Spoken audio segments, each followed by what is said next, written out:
नमस्कार, मैं हूं शकील अली हाशमी और आप देख रहे हैं टाइम समाचार। टाइम समाचार से जुड़े सभी दर्शकों का स्वागत है।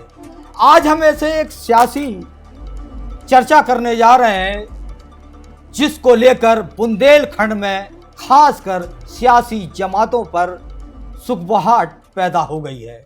अमर उजाला के हवाले से ये डिबेट है। अमर उजाला ने एक खबर छापी है जिसमें उन्होंने एक बड़े नेता का नाम लिखते हुए ये बताया है कि झांसी के खासकर चारों विधानसभा से किसी भी एक सीट पर वो चुनाव लड़ सकते हैं। हालांकि उन्होंने इस बात की पुष्टि नहीं की उजाला में अपने, लेकिन ये जरूर कहा है कि इस बात की चर्चा जोर शोरों पर, ये खबर छपते ही खासकर बुंदेलखंड में जो है सियासी जमातों पे चर्चा तेज हो गई है। आज हम इसी मुद्दे पर बात करेंगे और जो जिनका नाम अमर उजाला में दिया गया है वो है भारतीय जनता पार्टी के प्रदेश अध्यक्ष स्वतंत्र देव सिंह।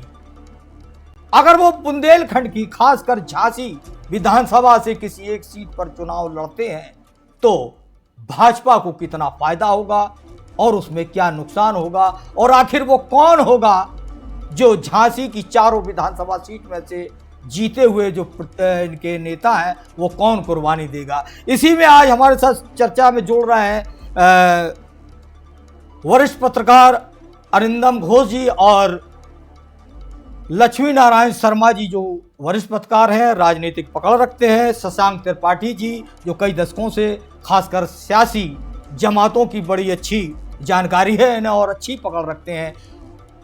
हमारे साथ भारतीय जनता पार्टी के महानगर अध्यक्ष मुकेश मिश्रा जी जो अभी जुड़ नहीं पाए हैं और प्रयास हमारा है कि वो अपना पक्ष रखने के लिए हमारे साथ जल्द जुड़ जाएंगे।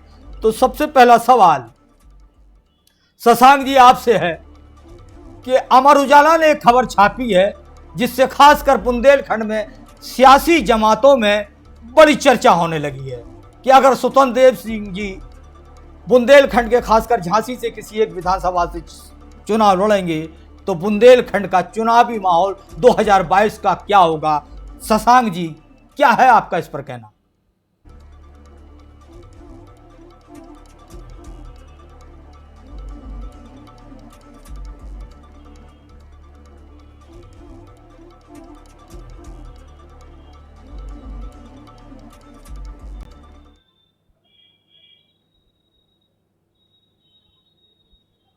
यहाँ आते जाते रहे, निश्चित रूप से आया है तो उससे सियासी गर्माहट एक महसूस आ रही है। जब से ये समाचार जनता में आया है और सियासी हलकों में इसको लेकर के काफी चर्चा हो रही है। रही बात इसकी कि स्वतंत्र देव भी आते हैं तो परिदृश्य क्या होगा, ये भी बहुत अच्छा सवाल है आपका। देखिए, भारतीय जनता पार्टी इस समय बुंदेलखंड में सारी विधानसभा सीटों पर काबिज है और 2022 का जो आसन्न विधानसभा चुनाव है उसकी जो चर्चा हो रही है उसमें भी अगर स्वतंत्र देव सिंह झांसी से चुनाव लड़ते हैं तो झांसी में मेरे विचार से सदर विधानसभा और बबीना विधानसभा और गरौठा विधानसभा क्षेत्र तीन ही हो सकती हैं क्योंकि मऊरानीपुर विधानसभा क्षेत्र सुरक्षित है। तो इन हालातों में मुझे ये लग रहा है कि जैसा कि समाचार पत्र में दिया है तो झांसी की गरौठा और बबीना दो सीटों में से एक कोई सीट पर वो जा सकते हैं। खासतौर से गरौठा सीट इसलिए मैं कह रहा हूं कि वहां कुर्मी बाहुल्य क्षेत्र है और वहां अच्छा काम जो सिटिंग एमएलए हैं जवाहरलाल राजपूत जी ने किया है वहां पर, तो उस वजह से उनकी प्राथमिकता जो है गरौठा होनी चाहिए मेरे विचार से। हालांकि वहां समाजवादी पार्टी से शशांक जी आप रोकना चाहता हूं थोड़ा। अरिंदम जी हमारे साथ हैं। अरिंदम जी घोष जो है हमारे साथ है, पत्रकार, वरिष्ठ पत्रकार हैं। तो मैं इनसे भी जानना चाहूँगा कि जैसा कि अभी शशांक जी ने कहा कि कुर्मी बाहुल विधानसभा क्षेत्र से स्वतंत्र देव जी चुनाव लड़ सकते हैं, आपका क्या मत है कि एक बहुत बड़े नेता हैं, खासकर ऐसी विधानसभा को चुनेंगे जहां पे उनकी बिरादरी का वोट जाता हो? वो तो एक बड़े नेता हैं, कहीं से भी चुनाव लड़ सकते हैं चारों विधानसभा सीट से। अरिंदम जी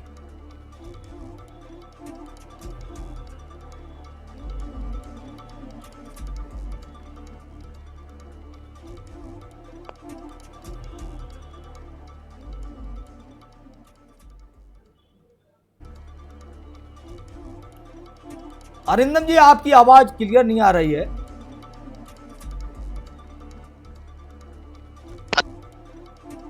अभी आ रही है क्या मेरी आवाज? जी अरिंदम जी बताएं। अरिंदम जी मेरा सवाल ये है अरिंदम जी, मेरी आवाज आ रही है आपको? मेरे को आपकी आवाज आ हाँ रही है। सुनिए सुनिए मेरा सवाल ये है, मेरा वो टेक्निकल प्रॉब्लम के कारण जो है आवाज थोड़ा डिस्टर्ब कर रही थी। अरिंदम जी मेरा सवाल ये है कि भारतीय जनता पार्टी अगर स्वतंत्र देव जी को झांसी की विधानसभा किसी भी विधानसभा से चुनाव लड़ाना चाहते हैं, जैसा कि हमारे पत्रकार साथी ने कहा कि उनकी बिरादरी का यानी कुर्मी बोर्ड गरोठा विधानसभा में जाता, तो मुझे नहीं लगता कि बिरादरी को लेकर वो कोई अपनी विधानसभा को चयन करेंगे। वो एक बड़े नेता हैं और किसी भी विधानसभा से चुनाव लड़ सकते हैं। आपका क्या मत है इसमें?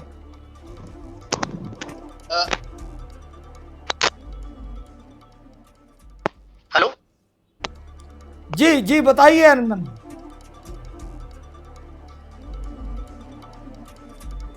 चलिए अरिंदम जी से आवाज उनकी शायद नहीं टेक्निकल खराबी के चलते। मैं अगला सवाल करता हूं। हमारे साथ लक्ष्मी नारायण शर्मा जी हैं। लक्ष्मी नारायण शर्मा जी, सबसे बड़ा सवाल यही उठता है, उजाला ने जो खबर छापी है उसको आप किस नजरिए से देखते हैं? क्या वाकई में स्वतंत्र देव जी झांसी की किसी विधानसभा से चुनाव लड़ सकते हैं?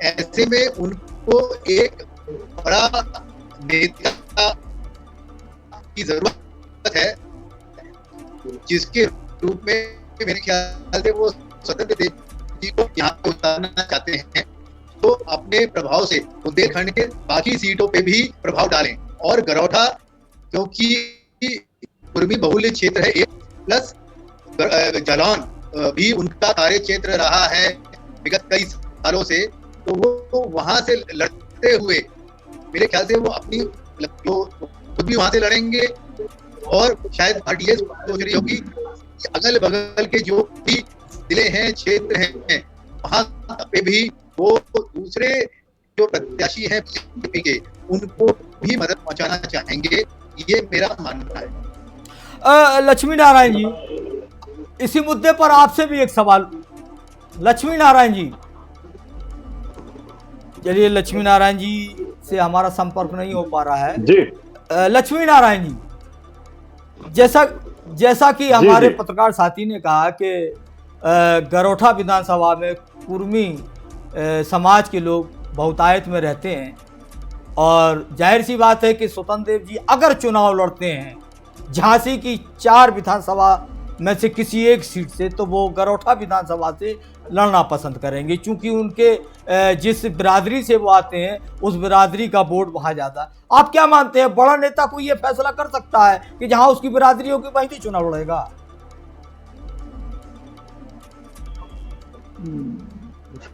स्वतंत्र देव सिंह इससे पहले यूपी सरकार में मंत्री भी रह चुके हैं और उनको जो है फिर प्रदेश अध्यक्ष का पद दिया गया। संगठन में उनकी भूमिका लंबी रही है, लेकिन पब्लिक के बीच उनका कोई जनाधार रहा हो, इसको लेकर अभी तक उनका परीक्षण नहीं हुआ है। संगठन करता वे बेहतर माने जाते हैं। अब सवाल यह है कि सरकार ने और संगठन ने उनको इतने समय तक जो जिम्मेदारियां दी हैं, अब उस बात का परीक्षण होना है यदि यह खबर सही है तो। दूसरा, ये पार्टी इस बात का भी परीक्षण करेगी कि हमने आपको मंत्री बनाया, प्रदेश अध्यक्ष का पद दिया, बुंदेलखंड में फुल फ्लैश निर्णय लेने के अधिकार दिए, तो अब आप ये साबित करिए कि हाँ आपका इस क्षेत्र में प्रभाव है। ये बात सही है कि वे जिस बिरादरी से ताल्लुक रखते हैं उसका उत्तर प्रदेश में एक निर्णायक रोल होता है। पिछले चुनाव में उन्होंने भारतीय जनता पार्टी को वोट दिया था। यदि वे यहाँ की किसी भी सीट से चुनाव लड़ते हैं तो उन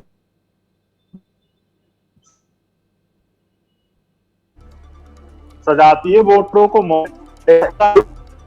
कहीं उस विधायक की तो नहीं कटेगी कि जिनको पार्टी की समस्याओं के लिए जिलाधिकारी के यहाँ या थानों में धरना देना पड़ेगा। भी एक रणनीति हो सकती है यह बताने के लिए कि हमारे जो विधायक थे जिनका हम टिकट काट रहे हैं वे नाकारा थे, लेकिन किसी ऐसे विधायक का टिकट तो नहीं कटेगा कि जिसके सजातीय वोट नुकसान कर सकते हो, तो उनको एडजस्ट करने की भी रणनीति होगी। हो सकता है कि उनका टिकट काटकर किसी दूसरे सीट पर टिकट दिया जाए और किसी ऐसे विधायक का टिकट काट दिया जाए कि जिनके सजातीय वोट किसी तरह का निर्णायक भूमिका निभाने में सक्षम नहीं है, या भाजपा मानती है कि उनकी बिरादरी के लोग हमको वोट नहीं देते हैं। तो ये जो कयास है ये कहीं ना कहीं अंदरूनी चर्चा के आधार पर ही खबर लिखी गई है, और अगर ऐसा होता हुआ हमें दिखे तो हमें आश्चर्य नहीं करना चाहिए। लक्ष्मी जी, इसी पे सवाल उठता है। स्वतंत्र देव सिंह 2012 में उन्होंने बुंदेलखंड की कालपी विधानसभा से चुनाव लड़ा था और उसमें वो हार भी गए थे। हालांकि वहां भी कुर्मी समाज का वोट बहुतायत में है, लेकिन मुझे नहीं लगता कि किसी समाज के वोट अधिक होने से उसकी वो जीत वहां पक्की हो जाएगी। पिछले 12 के चुनाव में ये साबित भी हो चुका है। तो क्या बुंदेलखंड में इस तरीके की रणनीति अपनाई जा सकती है कि नहीं, बिरादरी को एकत्र करने के लिए स्वतंत्र देव सिंह जैसे नेता को चुनाव लड़ाया जाए बुंदेलखंड में? शकील, मैं आपको कहना चाहूंगा कि अभी भी चुनावी राजनीति में जाति सबसे बड़ा मुद्दा है। हम अगर बड़े नेताओं, देश के बड़े नेताओं की बात छोड़ दें, चाहे वो प्रधानमंत्री नरेंद्र मोदी हो, सोनिया गांधी हो, राहुल गांधी हो, इनके जैसे नेताओं की बात अगर छोड़ दें तो हर नेता को यह देखना पड़ता है कि उसकी बिरादरी के वोट कितने हैं। आप देखिए कि मुख्यमंत्री और उप मुख्यमंत्री जैसे पदों पर बैठे हुए लोग जब उनको पद मिल जाता है तो विधायकी का चुनाव लड़ने की हिम्मत नहीं जुटा पाते हैं, क्योंकि उन्हें मालूम है कि जनता जब वोट करती है तो पता नहीं किस मुद्दे पर वोट कर जाती है, और सजातीय वोट जाते हैं। पार्टियां इस आधार पर निर्णय लेती हैं। ये भारतीय राजनीति का एक ध्रुव सत्य है। कितना भी बड़ा नेता हो, अगर उसके सजातीय वोट नहीं है तो उनको जनता धूल चटा देती है, और इसलिए बड़े बड़े नेता चुनावी मैदान में आने से डरते हैं। चुनाव में आने के पहले हमने देखा है, उमा भारती को बुंदेलखंड से कई बार चुनाव लड़ते हुए देखा है, तो सबसे पहले यही एनालिसिस होता है कि उनके सजातीय वोट कितने हैं। ये लक्ष्मी जी बिल्कुल सही तर्क है आपका कि सजातीय वोटों को लेकर इस तरीके की भूमिका है और इस तरीके की समस्याएं सामने हो, तमाम ऐसी बातें सामने आती हैं जिससे ये कहना बड़ा मुश्किल होता है कि सजातीय वोटों को भी नाराज नहीं किया जा सकता। शशांक जी, आप भाजपा में ज़्यादा दखल रखते हैं, आपकी पत्रकारिता भाजपा बीट भी है। क्या लगता है कि झांसी की जो 4 विधानसभा सीट है उनमें से स्वतंत्र देव सिंह जी किस विधानसभा में से चुनाव लड़ना पसंद करेंगे? कहीं ना कहीं ये बात छन के तो आप तक जरूर आई होगी, जानना चाहेंगे शशांक जी। देखिए स्वतंत्र जी कहां से लड़ेंगे ये निर्णय भारतीय जनता पार्टी का संगठन करेगा और जो वहां के चुनाव समिति होती है वो करेंगे।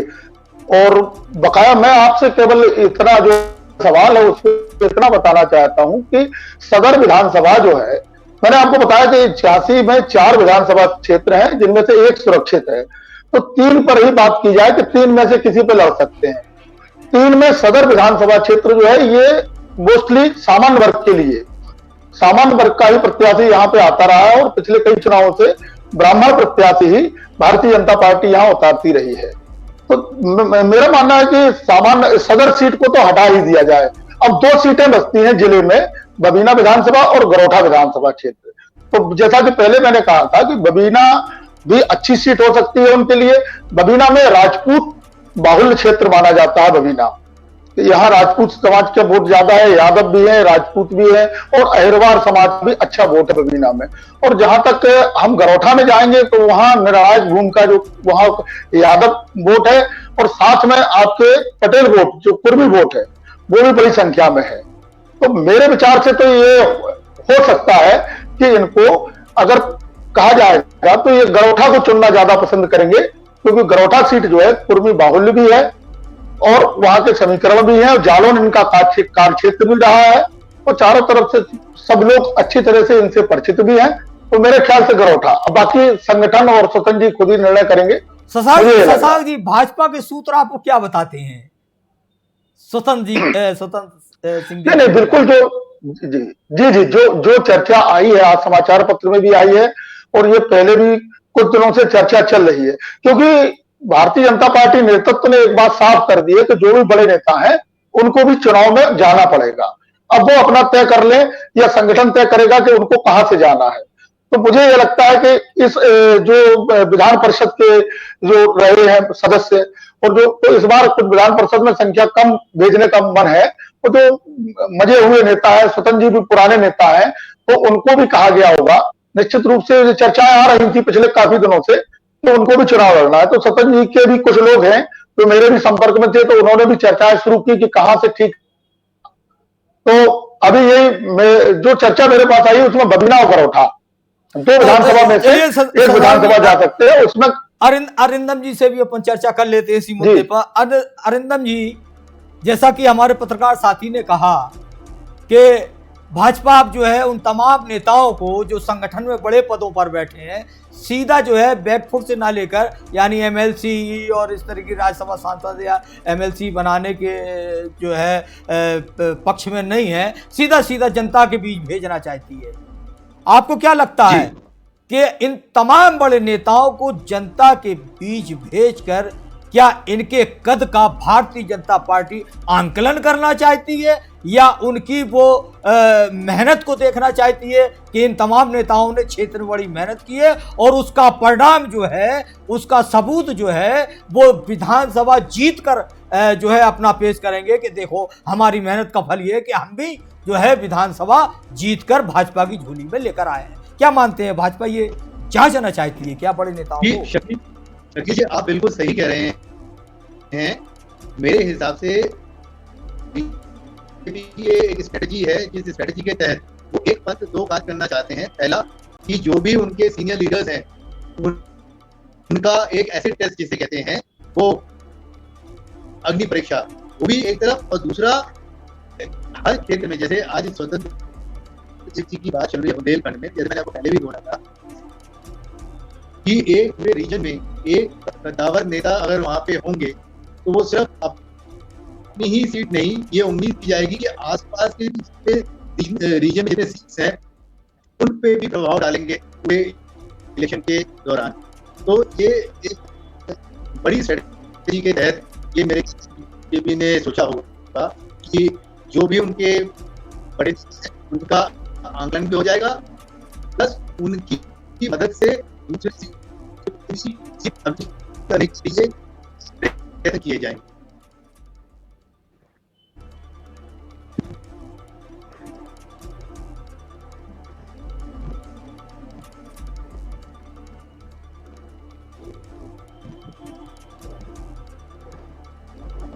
अरिंदम जी, आपकी आवाज, अरिंदम जी आप मैंने जो अभी बोला वो जी बताएं, जी बताएं। मैं दोबारा बोलूं? जी बताएं अरिंदम जी, बताएं।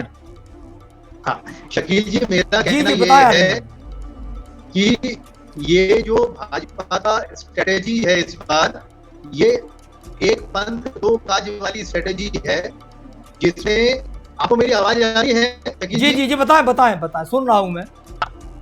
ये इस स्ट्रेटेजी के तहत वो जो अपने बड़े नेता हैं उनका अग्नि परीक्षा ले रहे होंगे, जैसे कि एसिड टेस्ट कहते हैं। और दूसरी चीज कि हर क्षेत्र में एक बड़े नेता को भेज के वो उस सीट को तो प्रभावित करना चाहेंगे ही, साथ में उस क्षेत्र के आसपास के भी जो सीट्स हैं उस पे भी प्रभाव डलवाना चाहेंगे। जैसे कि हम अगर स्वतंत्र देव जी की बात करें, वो एक बहुत ही बड़े नेता हैं प्रदेश के भाजपा के। वो अगर यहाँ पे बुंदेलखंड कोई भी सीट से लड़ते हैं तो उस सीट के अलावा इलेक्शन के दौरान आसपास के क्षेत्रों के भी जो सीट है या प्रत्याशी हैं उनके लिए भी वो काम करेंगे, ऐसा पार्टी सोच रही होगी। ठीक बात है अरिंदम जी आपकी, कि एक अग्नि परीक्षा भी हो जाएगी और ये भी पता चल जाएगा कि इनके चुनाव लड़ने से क्षेत्र में कितना असर हुआ, कितना मतदाता बढ़ा, और इनकी संगठन को लेकर जो आम जनता के बीच में इनकी जो भागीदारी है वो भी सामने भाजपा के बड़े तमाम नेताओं के सामने आ जाएगी। ऐसा ये भाजपा प्रयास करेंगे, एक पल दो काज, उनकी हैसियत भी नापने का काम करेंगे, साथ ही और उन्हें चुनाव लड़ाकर ये भी तय करेगी भाजपा कि आप खासकर जनता के बीच में कितने लोकप्रिय हैं। अब मेरा अगला सवाल है लक्ष्मी नारायण शर्मा जी। स्वतंत्र देव का नाम आते ही खासकर बुंदेलखंड में उन सियासी जमातों में चर्चाएं तेज हो गई हैं जो आसानी से बुंदेलखंड की सीटें जीतने का दावा कर रहे थे कि इस बार हम भाजपा को हराएंगे, लेकिन बड़े चेहरे का नाम जो अमर उजाला ने छाप कर ये हलचल पैदा कर दी है कि बुंदेलखंड का चुनाव लड़ने के लिए अब जो तमाम राजनीतिक जमातें हैं, चाहे वो समाजवादी पार्टी हो, चाहे वो आपकी बहुजन समाज पार्टी हो, चाहे वो कांग्रेस हो और तमाम छोटे बड़े दल हों, वो जो ख्वाब देख रहे थे कि बुंदेलखंड की सारी सीटें अब हम जीत लेंगे, लेकिन एक बड़ा नाम चर्चा में आया है, स्वतंत्र देव सिंह। ये छोटा नाम नहीं है। अगर बुंदेलखंड में इस बड़े नाम का उदय होता है चुनावी मैदान में, रणभूमि में, तो पता यह चलता है कि कहीं ना कहीं भारतीय जनता पार्टी प्लस में जाने की जुगत में लगी है। और यह भी एक सवाल सामने आता है कहीं ना कहीं कि भारतीय जनता पार्टी को बुंदेलखंड में कुछ सीटें हारती हुई नजर आ रही हैं, जिसकी भरपाई करने के लिए शायद हो सकता है अमर उजाला के खबर के हवाले से यह कहना गलत ना होगा कि स्वतंत्र देव सिंह जैसे नेता को बुंदेलखंड में चुनावी मैदान में उतारा जा सके। लक्ष्मी जी, क्या मानते हैं, सियासी जमातों के बीच क्या इस तरीके की हलचल पैदा हुई है? शकील, मैं कहना चाहूंगा कि ये बात सही है कि इस खबर के बाद बुंदेलखंड में हलचल तो है, लेकिन हमको ये समझना पड़ेगा कि बुंदेलखंड की 19 सीटें भारतीय जनता पार्टी के पास है और भारतीय जनता पार्टी सत्ता में है और भारतीय जनता पार्टी दावा कर रही है कि उसने 5 साल के आधार पर चुनाव लड़ रही है। फिर आखिरकार ऐसी क्या स्थिति आ गई कि उन्हें एक प्रदेश स्तरीय नेता को बुंदेलखंड में, खासकर जो कि जालौन के रहने वाले हैं, उनको झांसी से उतारना पड़ रहा है। इसका कारण यह है कि पार्टी के पास एनालिसिस है, उन्हें मालूम है कि बुंदेलखंड में किस आधार पर इनके विधायकों के प्रति लोगों में नाराजगी है। जिन मुद्दों को आधार बनाकर इनके विधायकों ने चुनाव लड़ा था, उनके रिश्तेदारों पर, उनके नातेदारों पर, उनके परिवार के लोगों पर उसी तरह के आरोप लगे हैं कि गरौठा और बबीना सीटों पर जिस तरह के मामले रहे हैं, गरौठा पे खासकर अवैध खनन को लेके इनके नेताओं ने मुद्दा बनाकर चुनाव लड़ा था, दबंगई को मुद्दा बनाया था, उस तरह के आरोप सरकारी दस्तावेजों में लिखित है। किनके रिश्तेदारों ने बालू खुदवाए, किनके रिश्तेदारों ने गिट्टी खुदाई के ठेके लिए। चुनाव के समय ये मुद्दे बनेंगे जिसको ये समाजवादी पार्टी पर अटैक करते थे। अब ये चेहरा साफ करने की कवायद है। ये केवल जनता को ये बताएंगे कि जिन्होंने गड़बड़ किया था हम उनको रिप्लेस करके हम नया नेता ला रहे हैं और एक तरह से दंड दे रहे हैं। लेकिन उनके सामने चुनौती ये भी है कि किसी ऐसे नेता को ये दंड भी नहीं दे सकते जिनके सजातीय वोटर ज्यादा है, तो उनको रिप्लेस किया जाएगा। उनका टिकट नहीं काट सकते तो उनका टिकट बदला जाएगा और किसी एक का टिकट बदलकर वहां पे किसी बड़े नेता को रिप्लेस किया जाएगा और ये बताने की कोशिश की जाएगी कि जिनके रिश्तेदारों ने बालू खोदा, जिनके रिश्तेदारों ने गिट्टी खोदा है, हम उनको सजा दे रहे हैं। क्योंकि यही आरोप लगाकर बुंदेलखंड में समाजवादी पार्टी के नेताओं पे हमला किया जाता था। अब उन आरोपों का सामना सीधे सीधे इनके भारतीय जनता पार्टी के विधायकों पर है। सरकारी दस्तावेजों में देखिए उनके पास आप गिट्टी खनन और बालू खनन के जो ठेके हैं उनकी लिस्ट देखिए। तो अब ये बहुत बड़ी चुनौती बनने जा रही है। विधानसभा चुनाव जिस तरह 2017 का निपट गया उस तरह निपटने वाला नहीं है। समाजवादी पार्टी के नेताओं पर जिस तरह के आरोप थे वैसे आरोप के जवाब देना पार्टी के सभी नेताओं पे है। हाँ, आरोप तो है। शशांक जी, हमारे जैसे पत्रकार साथियों ने कहा है कि तमाम जो है राजनीतिक दल अब इसमें मंथन कर रहे हैं। दूसरा जो आरोप भारतीय जनता पार्टी की विधायकों पर, खासकर झांसी की कुछ सीटों पे ऐसे विधायकों पर आरोप भी हैं, खनन के भी आरोप हैं, गुंडागर्दी के भी आरोप हैं और कई बार अखबारों में भी छपी है खबर, कई बार चैनलों में भी छपी है खबर कि गुंडागर्दी हुई है, मारपीट भी हुई है और बड़े पैमाने पर पूरी दमदारी के साथ जो है खनन भी किया गया है, वो किया जा रहा है, इसमें कोई दो राय नहीं। आखिरकार इसके इन सवालों का जवाब तो इन नेताओं को देना ही पड़ेगा। कहीं ऐसा नहीं लगता शशांक जी आपको, आप भाजपा पीठ देखते हैं, कि स्वतंत्र देव सिंह जैसे चेहरे को शायद इसी जद्दोजहद की जवाब ना देना पड़े इन नेताओं के टिकट बदल दिए जाएं और कहीं ना कहीं उन आरोपों को बैलेंस में लाया जाए। इसलिए भारतीय जनता पार्टी हो सकता है स्वतंत्र देव सिंह को झांसी से किसी सीट से चुनाव लड़ाए। शशांक जी।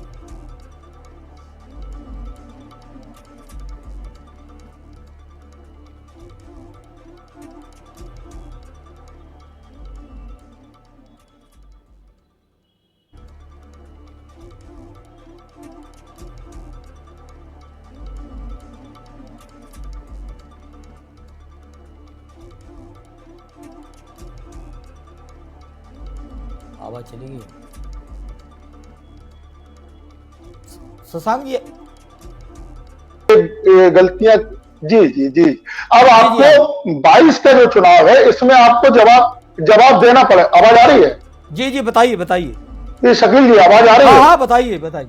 जी तो अब समय ये आ गया। हाँ अब समय आ गया है कि आपको जनता को जवाब देना पड़ेगा। जो भी अवैध खनन की बात हो रही है, गुंडागर्दी की बात हो रही है, या बूथ कैप्चरिंग की बात निकल के आ रही है, या बीडीसी सदस्यों को बंधक बनाने की बात आ रही है, या जिला पंचायत चुनाव में किसी को नामांकन न करने देने की बात आ रही है, ये जनता सवाल उठा रही है। चारों तरफ से सवाल उठ रहे हैं। हालात कुछ भी हो, ऑन पेपर कुछ है, सामने जो जनता ने देखा हमने देखा वो अलग विषय है। तो इन सब चीजों का जवाब भारतीय जनता पार्टी को 2022 के विधानसभा चुनाव में देना पड़ेगा और उनके प्रत्याशी देंगे, संगठन के नेता देंगे और बड़े नेताओं को भी देना पड़ेगा।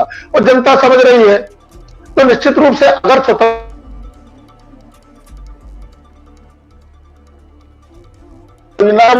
से सवाल कम हो जाए, सवाल नहीं होंगे और जनता ने जो मन बना, जनता ने जो देखा,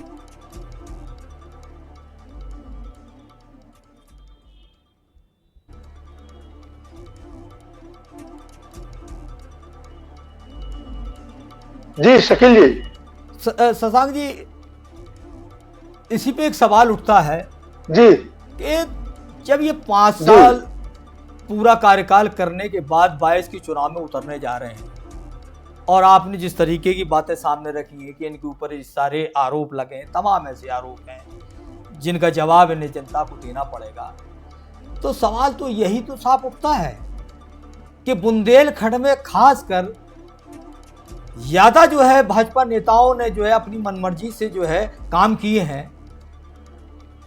जनता की आवाज नहीं सुनी, जनता के मुद्दों पे चर्चा नहीं हुई, जनता की बात नहीं सुनी। ये सारे जवाब क्या खाली स्वतंत्र देव सिंह जी ही देंगे यहां चुनाव लड़ने के लिए जब आएंगे? शशांक जी, शशांक जी ने आवाज नहीं आ रही, लगता है टेक्निकल प्रॉब्लम हो गई है और शशांक जी की आवाज जी जी जी जी जी। अरिंदम जी आप सुन पा रहे हैं? हेलो अरिंदम जी, अरिंदम जी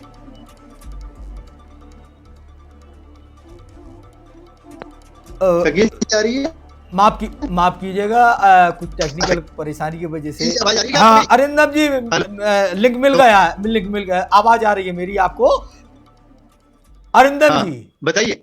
हाँ, जैसा कि हमारे पत्रकार साथी शशांक त्रिपाठी जी ने कहा कि तमाम तरीके के आरोप इन 5 साल में भारतीय जनता पार्टी के विधायकों पर लगे हैं, खासकर झांसी की चारों विधानसभा क्षेत्र में जो विधायक हैं और कुछ विधायक ऐसे भी जिन पर नहीं लगे हैं आरोप, खनन मनन को लेकर जो है गुंडागर्दी जो सुर्खियों पर रहे हैं, सब जानते हैं कौन लोग सुर्खियों पर रहे कि क्षेत्र का विधायक सुर्खियों पर रहा है ना। तो यही तो वो बात है, यही वो सवाल है कि जो आरोप लगाकर भारतीय जनता पार्टी ने समाजवादी पार्टी के नेताओं को हराया, उनके विधायकों को हराया, आज उसी आरोपों का सामना करने जा रहे हैं भारतीय जनता पार्टी के विधायक।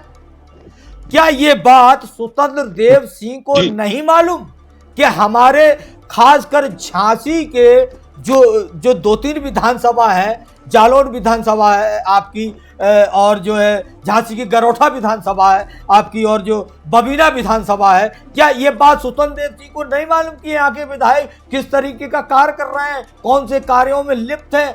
कई बार समाचार पत्रों में भी छपा है, कई खबरों में जो चैनलों पे भी चली है, और कई लोगों ने आरोप भी लगाया है कि भारतीय जनता पार्टी के लोग खनन करने पर जुटे हुए जनता की नहीं सुन रहे। ये बात क्या स्वतंत्र देव जी की जानकारी नहीं होगी, आपको लगता है?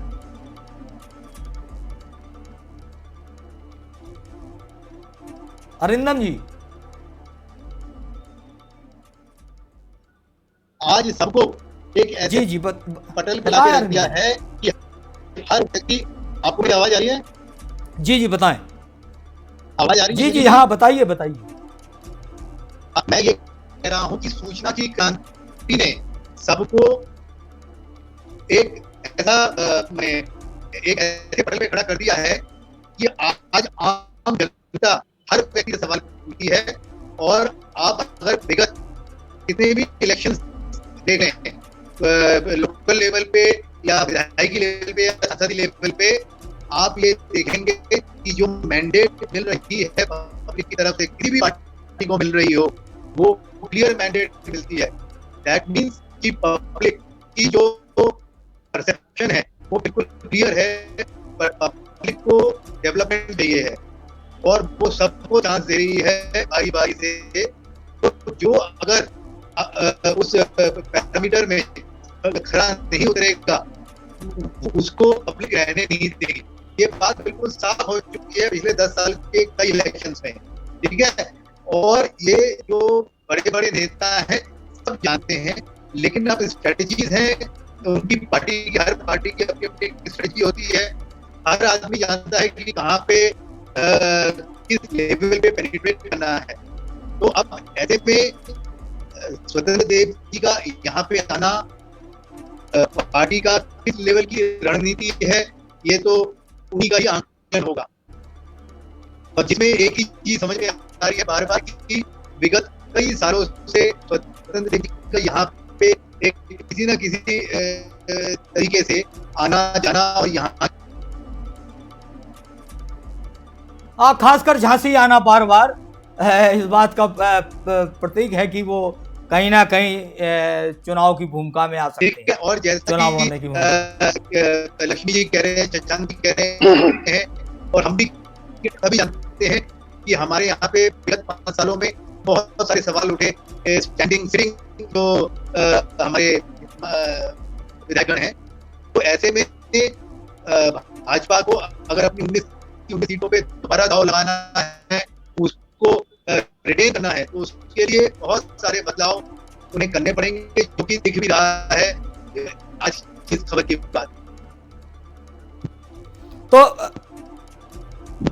सभी मेहमानों को मैं बता दूं कि अब आपके पास सिर्फ 1 मिनट का समय देता, क्योंकि समय का अभाव है, डिबेट ज़्यादा समय तक नहीं चल सकती है और भी खबरें हैं सामने। सिर्फ 1 मिनट में शशांक जी 1 मिनट में अपनी आप बात रखें। झांसी की वो कौन सी विधानसभा सीट होगी जिस विधायक का टिकट काटा जाएगा स्वतंत्र देव सिंह के लिए? देखिए, विधायक का टिकट काटा जाएगा या उनको कहीं शिफ्ट किया जाएगा, ये तो संगठन अपना निर्णय लेगा। आपका सीधा सवाल जो है कि स्वतंत्र देव सिंह अगर झांसी से लड़ते हैं तो उनको कौन सी सीट सबसे उपयुक्त रहेगी, वो कहाँ से लड़ना पसंद करेंगे? हटना पड़ेगा, किसी एक को तो हटना पड़ेगा। जी बिल्कुल हटना पड़ेगा। वो तो वही तो मेरा सवाल है, जब कोई एक हटेगा तो वो किसकी कुर्बानी होगी, यही तो सवाल है। कुर्बानी तो तब होगी अगर उनको कहीं दूसरी जगह शिफ्ट नहीं किया जाता है। कुर्बानी किसी ना किसी की होगी अवश्य। कुर्बानी तो तय है, वही बात है, किसकी होती है। जी मुझे लगता है कि गरौठा विधानसभा ही जाना पसंद करेंगे। जी शकील जी, गरौठा। ठीक बात है आपकी, आपका भी गरौठा को लेकर है। लक्ष्मी जी, यही सवाल आपसे है कि आखिर वो कौन सा विधायक होगा भाजपा का जिसका मेरा मानना यह है कि गरौठा और विधानसभा का एनालिसिस होगा जी। इन दोनों में जो विधायक ठीक होंगे उसका टिकट बचेगा, इन दोनों में जिसको नंबर कम मिलेंगे उसका टिकट कटेगा, और इन दोनों में से किसी एक पे लड़ेंगे और दूसरे का टिकट हो सकता है रिप्लेस हो जाए। इन दोनों में से एक का टिकट कट सकता है। अरिंदम जी, यही सवाल आपसे है कि इन 3 विधानसभाओं में से वो कौन सा विधायक होगा जिसका टिकट काटा जाएगा और उनके स्थान पर स्वतंत्र देव सिंह को चुनाव लड़ाया जाएगा? शकील जी, मेरे हिसाब से शायद मतलब जो अभी की परिस्थितियों को देखते हुए और माननीय स्वतंत्र देव सिंह जी का जो कार्य क्षेत्र मेरा परिवारिक चीजों को देखते हुए वो बड़ौदा से ही शायद लड़ाया जाएगा। चलिए, समय का अभाव है। विधायक की बात है जी बताएं काम आएंगे उसमें कि जी सामने कौन लड़ रहा है, ऑपोजिशन में कौन लड़ रहा है, कौन कितना स्ट्रांग है, ये सारी चीजें भी काम आएंगी। नहीं, ठीक बात है आप, ठीक बात है। समय का अभाव है और हमारे साथ जुड़े इन सभी मेहमानों का बहुत बहुत स्वागत करता है टाइम समाचार, जो आज हमारे इस डिबेट के मंच पे बैठे हैं और जो भाजपा का पक्ष रखने के लिए हमारे साथ जुड़ने वाले थे मुकेश मिश्रा जी, जो महानगर अध्यक्ष हैं भाजपा के, टेक्निकल कारणों से हमारे साथ नहीं जुड़ पाए, अपना पक्ष नहीं रख पाए और आगे कभी उनको मौका दिया जाएगा। इस डिबेट से जुड़ने के लिए उन तमाम जो हमारे व्यूअर्स हैं जो इस डिबेट को देख रहे हैं, उनका टाइम समाचार बहुत बहुत स्वागत करता है और इस डिबेट को यही समाप्त करते हुए अगली डिबेट के लिए जो है आप तैयार रहिएगा। एक नए मुद्दे के साथ, एक नई बहस के साथ हम फिर हाजिर होंगे टाइम समाचार के मंच पर एक नई डिबेट लेकर। तब तक जुड़े रहिए टाइम समाचार के साथ। नमस्कार।